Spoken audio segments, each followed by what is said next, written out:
রাখছো যে আমার ঘুম আসবো? ওরে তুই রাগিস না, তোর লাগে অনেক কিছু আছে, সোনা গয়না যা লাগে সব আছে, বস্তাটা খুলে দেখ। না, তোমার ওই বস্তা শোনা কেন, আমি কিছু দেখবার চাই না। ওই যে রমিজের ছোট মেয়েটা আছে না, নীলা, ওরে আমার খুব মনে ধরছে। আজকালকার পোলা পাইন নিজেরাই নিজেকে বিয়ে ঠিক করে ফেলে। হ্যাঁ, তা আমাদের এখন আর কামই নেই, কাম কমে গেছে। তো যাই হোক, এখন চিন্তা ভাবনা করেন আপনার মেয়ের ব্যাপারে। আরে তুমি এসব কথা কইও না তো, আমি মেয়েটার এখন বিয়ে দেবই না। আমি নীলাপুরে ভালোবাসি। যত সব পাগল ছাগল। দাদি চলো তো আমাকে বাড়ি চলো। আরে তো তোমার কোনো পছন্দ টছন্দ আছে না? পাশের গ্রামের রমিজ চাচা মায়াডার আমি একবার দেখছিলাম, মায়াডা আমার পছন্দ হয়েছে। আপনি যদি একটু কথাবার্তা বলতেন। এই ইমান আলী ঘটকের অসাধ্য কোনো কাজ নাই। রমিজ ভাই, রমিজ ভাই বাড়িতে আছেন নাকি? কেডা? ইমান আলী ঘটকের গলা মনে হইতেছে। রমিজ ভাই, আরে ইমান আলী ঘটক, বসো বসো, বৈশা কথা বলি।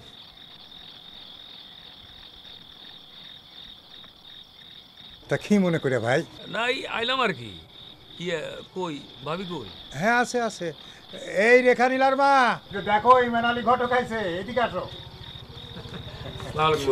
আরে হিমান আলী ভাই কেমন আছেন? জি আসি ভাবি। ওই পাশের গ্রামে যাইতেছিলাম, দুইটা বিয়ের ব্যাপারে আলাপ চলতেছে, তো ভাবলাম পাশে দিয়ে যেহেতু যাইতেছি আপনার লগে একটু দেখা করে যাই। তাই না? ইমান আলী ঘটক যে কোনো জায়গায় কোনো উদ্দেশ্য ছাড়া যায় না, সেটা আমি খুব ভালো করে জানি। ঠিকই ধরছেন রমেশ ভাই, আসলে আপনাদের রেখা মামনের জন্য একটা সম্বন্ধ নিয়ে আসি। মন্দ মানে? হ্যাঁ শুনেন রমেশ ভাই, একটা ভালো পাত্রের সন্ধান পাইছি। ছেলে সরকারি বড় চাকরি করে, বুঝছেন, ভালো বেতন পায়, পুলিশ অফিসার। এখন আপনারা যদি রাজি থাকেন রেখা মামনের বিয়ের ব্যাপারে, তাহলে একটু আগানো যায়, বুঝছেন। পুলিশ অফিসার, বুঝতে পারছেন, আবার সরকারি কোয়ার্টারও পাইছে। কিন্তু আমার মেয়ে তো লেখাপড়া করতেছে, তার তো লেখাপড়াই শেষ হয় নাই, এখন তার বিয়া দিমু কেমনে? শোনো রেখার আব্বু, আমার মনে হয় পাত্র যখন সরকারি চাকরি করে, এই পাত্র হাতছাড়া করা যাবে না।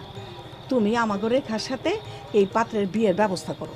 কিন্তু যার বিয়া তার তো একটা মতামতের দরকার আছে।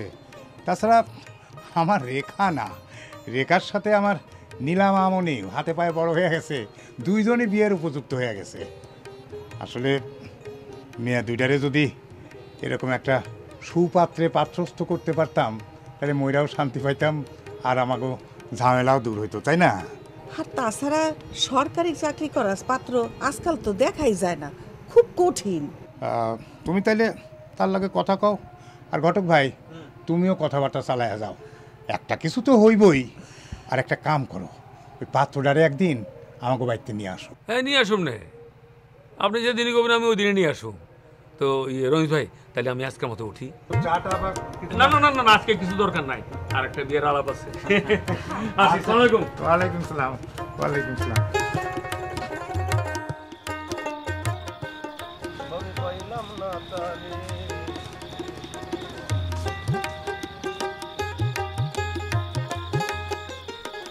এই কালু মিয়া না? মাস্টার সাহেব আসসালামু আলাইকুম। ওয়ালাইকুম আসসালাম। এই এত রাত্রে কই যাও? না মানে বিকেল বেলা একটু ফুটবল খেলছিলাম, শরীর একসের ব্যথা করে, এই কারণে ও বিকালে ফুটবল খেলছিলে, গা ব্যথা করতেছে, এখন হাসতেছ না? তুমি মনে করছো আমরা কিছুই বুঝি না? শোনো, এইসব আলতু ফালতু কাজ করা বাদ দাও। চাচা আপনার কথাটা তো আমি বুঝতে পারতেছি না। তোমার অত বোঝানোর দরকার নাই, আমি কি কইছি তুমি ঠিকই বুঝছো। যাও যাও বাড়ি যাও, আজকে বাড়ি যাও। চাচা আসলেই আপনার কথা আমি বুঝতে পারতেছি না, একটু বুঝে এখন তো। তোমার অত বোঝার দরকার নাই। আর যদি তুমি এই গ্রামের মধ্যে যদি কোনো অকাম কাম করে বেড়াও, 2 নম্বর কোনো কাম করে বেড়াও, তাহলে তোমার আমি এক গ্রাম ছাড়া করে দেবো। আসসালামু আলাইকুম। মায়ের একদম দুধের দাম কাটিয়ে এই গায়ের সাম।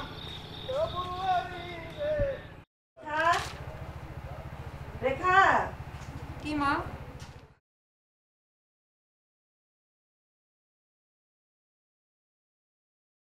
কিছু কইবা? তোর সাথে আমি একটা কথা কইতে চাই, তুই কিছু মনে করিস না?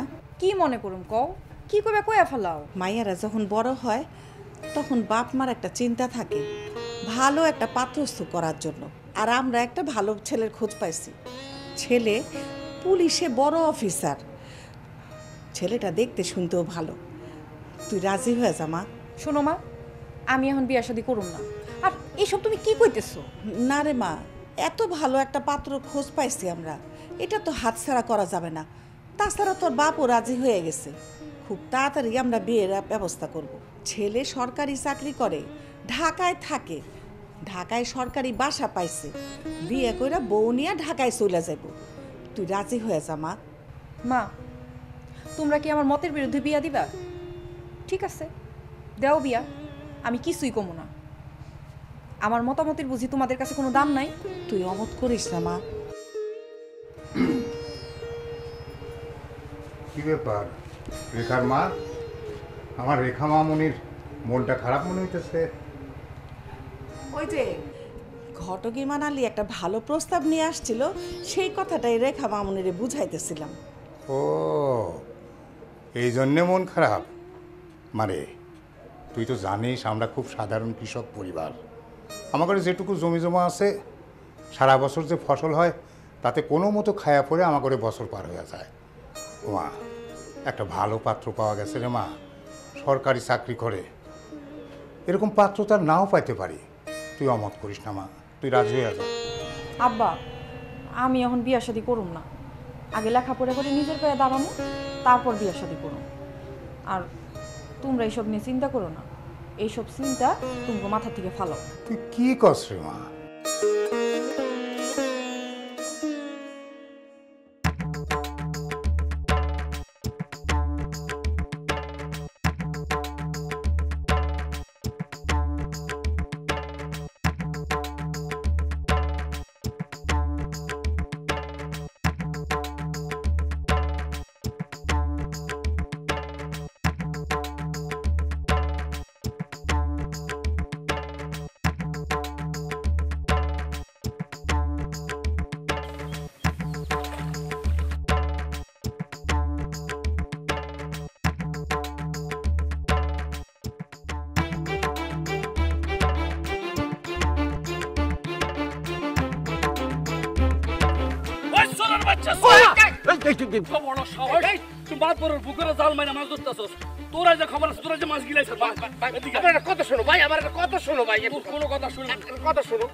আমি মাতবরের পুকুরে মাছ ধরতে চাই না, আমি মাতবরের বাড়ির দিকে গেছিলাম, জাল তো আমার কান্দে আছে।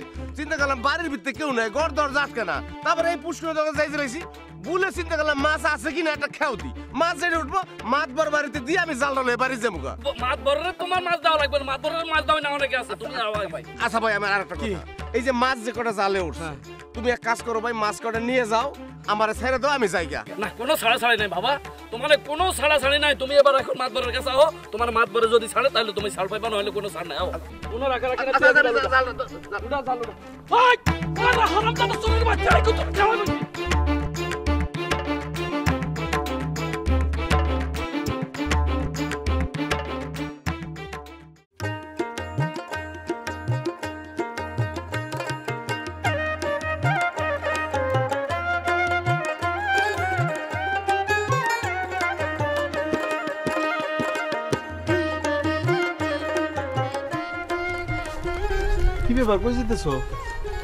আগে কও তুমি কই যেতেছো? আর তোমার যে এতবার ফোন দিলাম, ফোন ধরলা না কেন? আর কেউ না, ফোনটার মধ্যে যে নেটওয়ার্ক পায় না, কি যে হয়েছে, গঞ্জে গেছিলাম একটু হলে। দেখলে কই যাও? সামনে দোকানে যাইতেছি, বাড়িতে তেল আর সাবান নাই, ওইগুলা নামতে যাইতেছি। আর শোনো, চারদিক থেকে আমার কিন্তু বিয়ার প্রস্তাব আসতেছে। এগুলো শুনতে শুনতে আমার কান একদম ঝালাপালা হয়ে গেল। এখন তুমি কি করবা করো। এটা তুমি কি কথা শোনাইলা? হ, ঠিকই শুনাইছি। ছেলে সরকারি চাকরি করে, আর ইমান আলী ঘটক আছে না, ওনারে দিয়া পাত্র সরাসরি আব্বা আম্মার কাছে প্রস্তাব পাঠাইছে। এখন আমি কি করবো কও? দেখো, আমিও তো পড়ালেখাটা শেষ করতে পারিনি, আর বিয়ার কথা তো এখন বাড়িতে করার প্রশ্নই আসে না। কি যে করি, তুমি কোনো চিন্তা করো না। আসো, হাতে হাতে কথা কই আর তোমার আগাই দিয়ে আসি। আসো।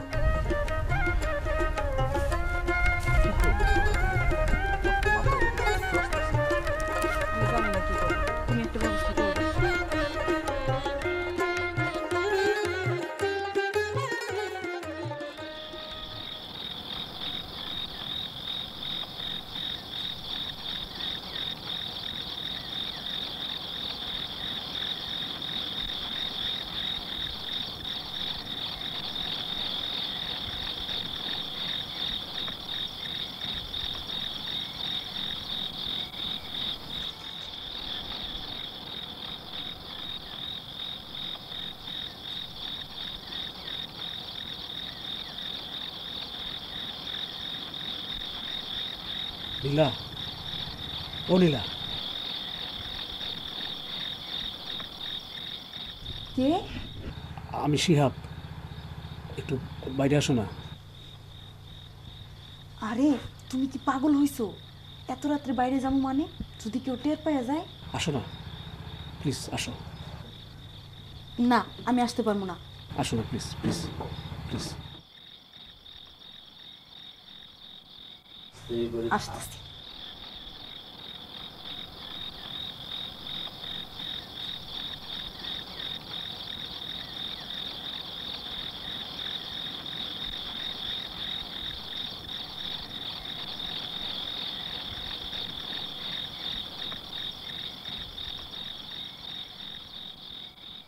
কও, এত রাত্রে আইতে গেছো কেন? কেন হাম না কও, তোমার স্যার আমার একদম ভালো লাগে না। মনটাই চায় তোমার কলেজের মধ্যে বাইন্ধে রাখে। ঠিক কইতাছো। কও, তুমি আমারে কখনো সাইরা যাইবা না? আমি তোমার মাথা ছুঁয়ে কথা দিতেছি, আমি তোমার সাথে কোনোদিন যাবো না, কোনোদিন যাবো না তোমার সাথে। তুমি এই কথা বলে কেন? তুমি মাতাব্বরের পোলা, আর আমি সামান্য কৃষকের মাইয়া। তোমার আর আমার বিয়া যদি তোমার বাপে না মাইনা নেয়? কেন মেনে নিব না? তুমি আমি যদি ঠিক থাকি, পৃথিবীর এমন কোনো শক্তি নাই তোমার আমার কাছ থেকে আলাদা করার পারে।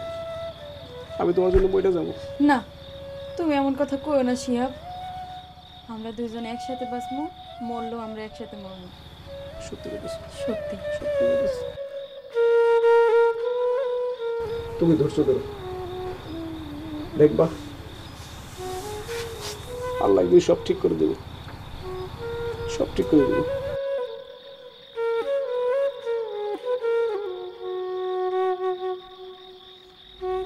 কেটা কথা কয় নীলা না? নীলার গলাই তো মনে হয়। কিরে নীলা?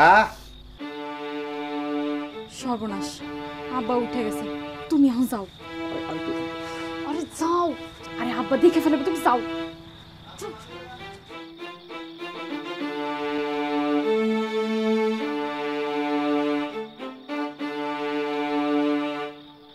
নীলা,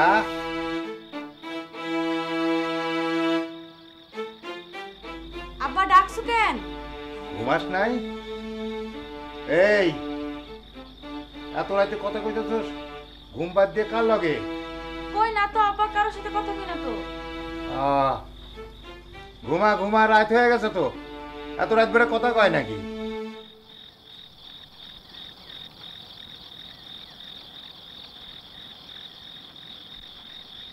আরে তুমি ঘুমাও তো। নীলা এত রাত ধরে কথা কয়, ওরা দুই বোন কি পাগল হয়ে গেল নাকি? কেউ কথা কয় না, তুমি ঘুমাও।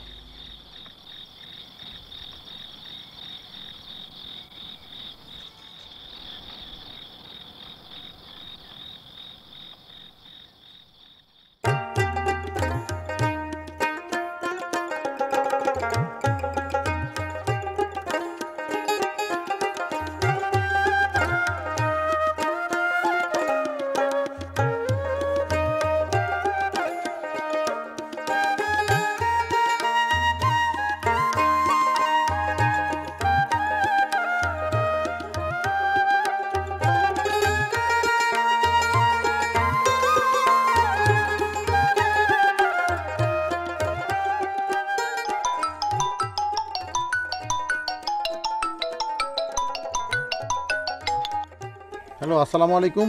বাবাজি, আমি ইমান আলী ঘটক। ও ঘটক চাচা, কেমন আছেন? এই তো আছি কোনো রকম। তো কি খবর চাচা? আরে খবর তো খুবই ভালো। ওই হুনো, আমি রমিজ মিয়ার বাড়িতে গেছিলাম, বুঝছো? রমিজ মিয়ার পুরা পরিবার এরা তো খুবই খুশি। হ্যাঁ, এরা সম্বন্ধ করতে চায়। ওই খালি একটু ওই যে মাইয়াডা। ঘটক চাচা, মেয়ে যদি অমত করে তাহলে আমি আর আগাইতে চাচ্ছি না। আরে না না বাবাজি, তুমি এটা কি কাও? হ্যাঁ, এটা কি কও তুমি? আমি ইমান আলী ঘটক, আমার অসাধ্য কোনো কিছু আছে? তুমি কোনো চিন্তা করো না, যেভাবে হোক ওইটা আমি ম্যানেজ করে ফেলামো। আর একটা জিনিস কি বাবাজি, আজকাল ওই যে ডিজিটাল যুগ, তো যে পোলাপানি ফেসবুকে পছন্দ করে ফেলায়, নিজেরা নিজেকেও বিয়ে ঠিক করে ফেলায়, যার কারণে মনে করো যে আমগোর এই পেশাটা যখন কি অবস্থা হয়েছে, কাজ কাম কমে গেছে আর কি। হ্যাঁ চাচা, আপনি ঠিকই বলছেন। না কইতেছিলাম কি বাবাজি, কাজ তো ঠিকই হইব, যেমনি হোক আমি করে ছাড়ুম। তো বাবাজি ওই এই কাজ শুরুর আগে মানে বুঝছো তো কাজ কাম কমে গেছে, একটু আমার এই নাম্বারে পারলে কিছু টাকা পাঠাইও। ও বুঝতে পারছি চাচা। কত টাকা দিতে হবে চাচা? পাঠাও। বুঝতে তো পারছো এখন বাজারে সব কিছু দাম বেড়ে গেছে, জিনিসপত্রের দাম বেড়ে গেছে, এখন জীবনযাপন করাই অনেক কঠিন হয়ে পড়ছে। তো 1010 পাঠাও। তুমি তো বড় চাকরি করো, তোমার তো টাকা পয়সার অভাব নাই। আচ্ছা আচ্ছা আচ্ছা, ঠিক আছে চাচা, বুঝতে পারছি আমি দেখতেছি চাচা। আচ্ছা আচ্ছা আচ্ছা। আর শুনো, তুমি এর মধ্যে বাড়িতে আইলে তুমি আমার ফোন দিও, তাহলে আমি সরাসরি তোমার নিয়ে ওই রমিজ ভাইয়ের বাড়িতে নিয়ে যাবো, বুঝছো? ঠিক আছে চাচা, আমি বাড়িতে আসলে যাবনি। আচ্ছা।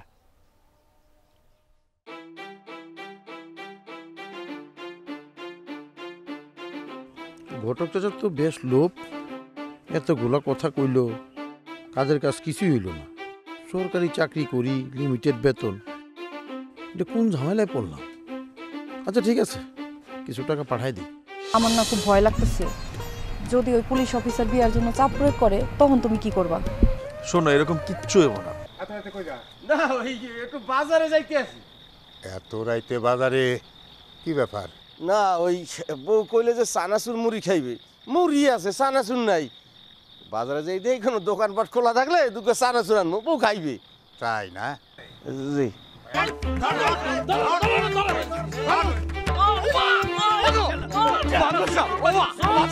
নীলাবু, নীলাবু, চলো তুমি আর আমি শুয়ে দেখবানি।